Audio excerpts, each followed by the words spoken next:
Brazil, Spain, New Zealand. Governments around the world have disclosed detailed encounters with UFOs, some with occupants. America is more opaque.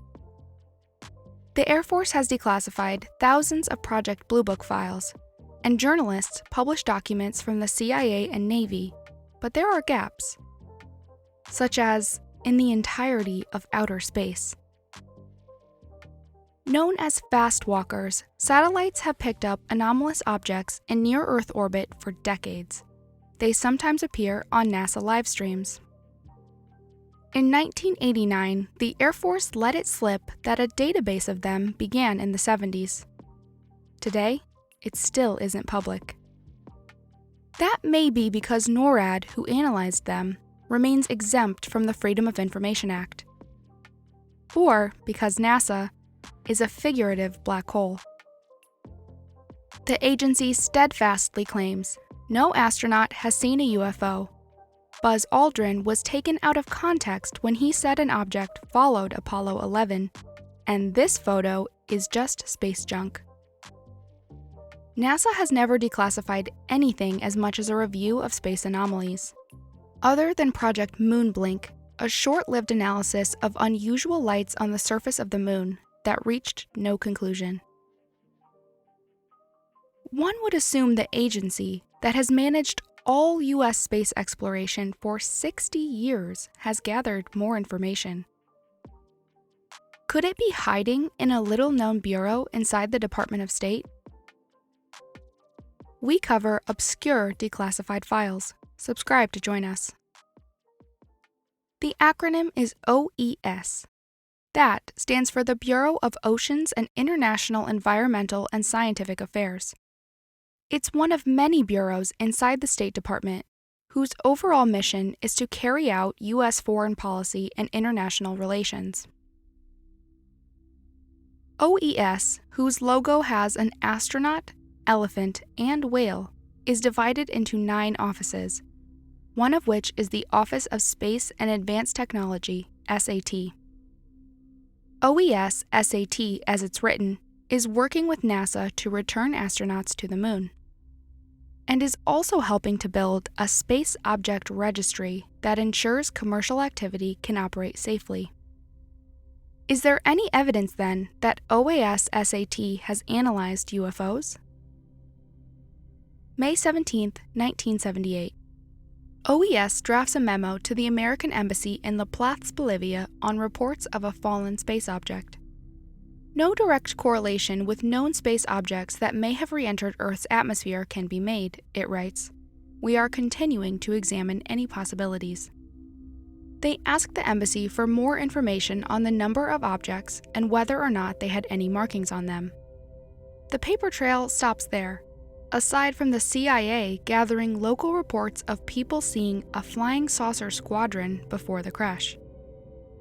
Todd Zeckel, once editor for Citizens Against UFO Secrecy, asked NASA about the Bolivia incident, to which they referred him to OES. A colonel there said fallen space objects were within his purview and that the Bureau spent resources tracking them.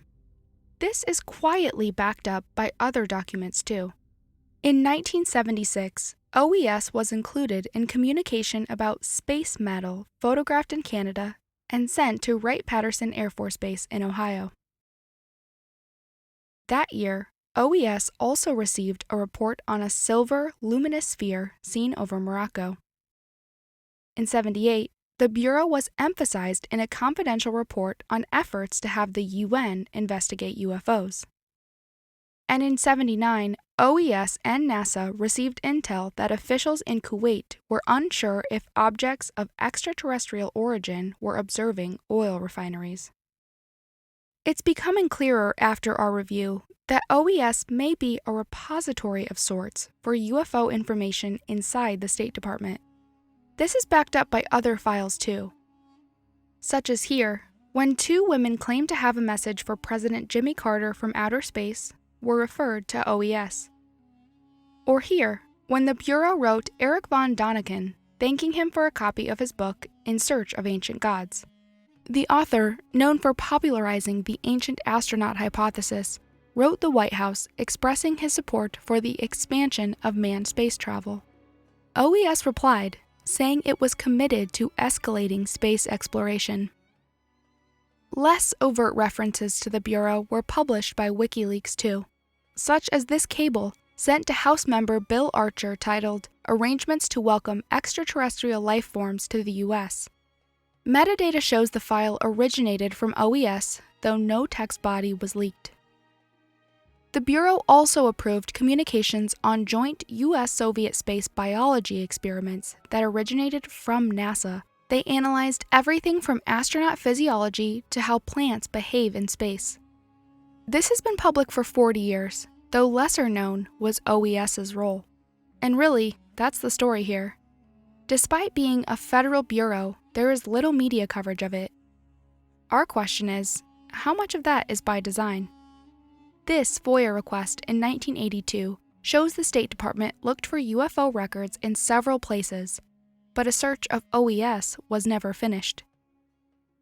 If there is an institutional desire to obfuscate these files, particularly those related to NASA, one would only need to put them in an office where people wouldn't think to look. In 2018, the White House published Space Policy Directive 3, calling for a new space traffic management system to track everything in orbit around Earth. And that may be what pushes another round of disclosure by, say, the mid-2020s.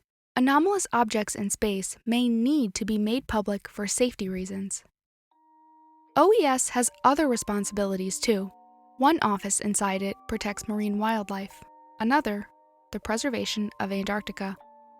Congressional records show a high-ranking senator once took issue with why the Bureau classified meetings to decide the continent's status as an isolated scientific preserve. More on that in a future video. Remember, the State Department's mandate is to oversee how the U.S. interacts with others outside of its borders. OES is simply responsible for issues far beyond the border, in outer space. What do you think? Could the Bureau's Space Object Registry system include anomalies? And given that OES is the federal liaison for NASA, could some of its UFO files be there? Let us know in the comments. And we just want to say thank you for helping us hit 12,000 subscribers. Nearly all of our views come from outside YouTube, so even if you find just one friend or family member to subscribe, it helps spread awareness of this information. And special thank you to our Patreon supporters, including Jason C. We could not do this without you guys. If you like what we do, consider joining them on Patreon and help us produce one new episode every week. See you next time.